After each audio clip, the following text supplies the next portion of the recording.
The Battle of Lundy's Lane, July the 25th, 1814.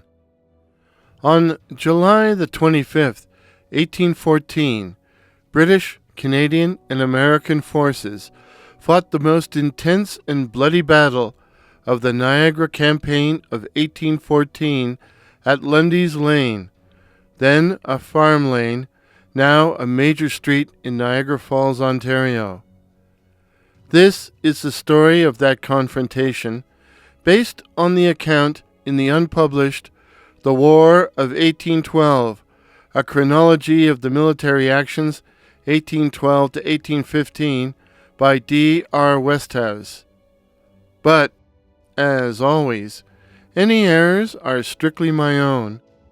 Following defeat at the Battle of Chippewa, British Commander Phineas Riall withdrew his forces to Fort George, Burlington Heights, and various creeks throughout the Niagara.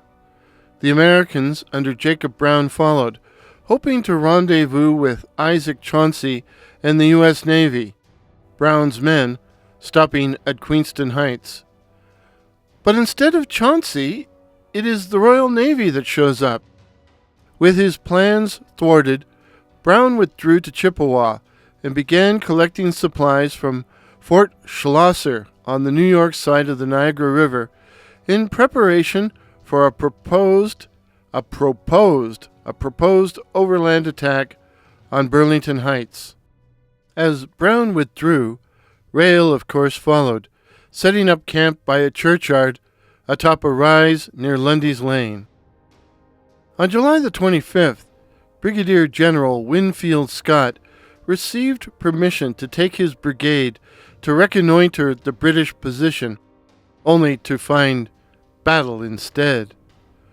Riall had about 1,800 men, plus artillery, and had initially withdrawn upon Scott's approach, but Lieutenant General Gordon Drummond arrived with reinforcements and countermanded the order, the British reoccupying the rise.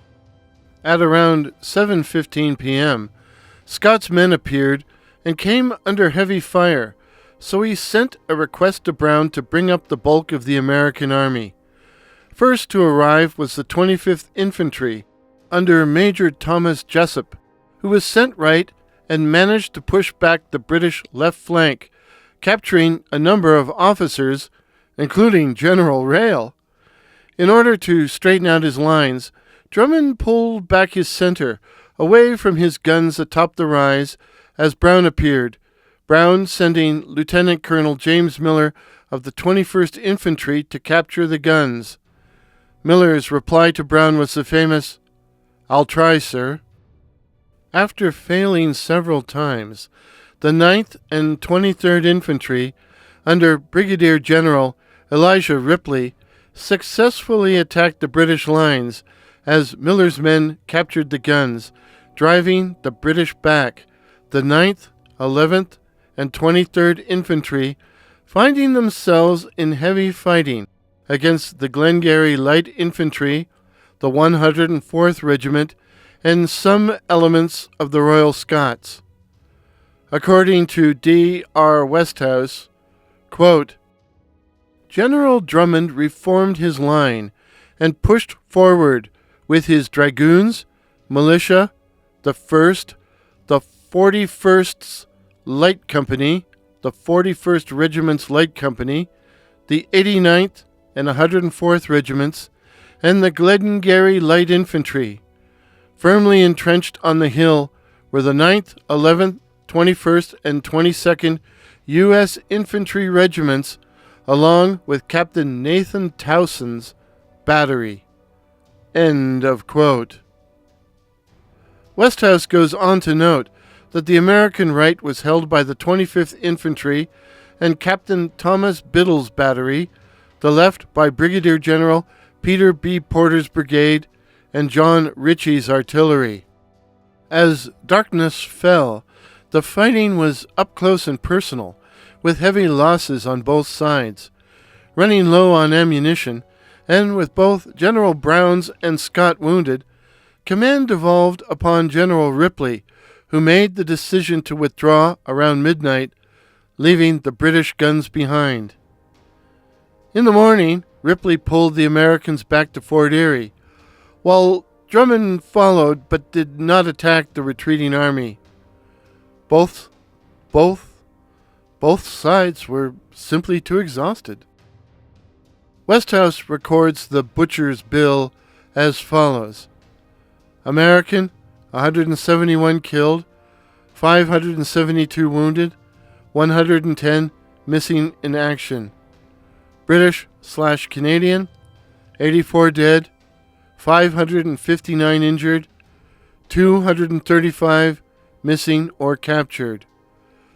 Total casualties, 1,386 killed or wounded. Yikes. So, who won this fight during which the two opponents beat themselves bloody? While some suggest that Lundy's Lane was a draw, I think you have to give the victory to the British side, as the Americans withdrew and failed to take the British guns with them. But what do you think, dear listeners? What do you think? Please share your thoughts in the comments below. This has been a very truncated account of the Battle of Lundy's Lane, and I fear it may be more confusing than enlightening. For a better understanding of the engagement, allow me to recommend 1. A Crucible of Fire, The Battle of Lundy's Lane, July the 25th, 1814, by Richard Feltoe. Like all books by that author, it is filled with order of battle information and detailed maps which allow you to follow the battle step by step. And 2. Where Right and Glory Lead, The Battle of Lundy's Lane, 1814, another excellent narrative account by Canadian historian Donald E. Graves. My copy is signed by the author, who dedicated it to Sergeant David Westhouse of the 1st Foot, a.k.a. the Royal Scots. If this is your first visit to 1812 channel, my name is Warren and I'm your host. I'm not a historian, nor am I an expert on the War of 1812. Instead, I'm a student wishing to learn about the conflict. Each month for the roughly 3 years of the war, I will outline the major events. I will also try to review a book on the war. I think that was some shrapnel there in the background. When the barrage lifts, cheer.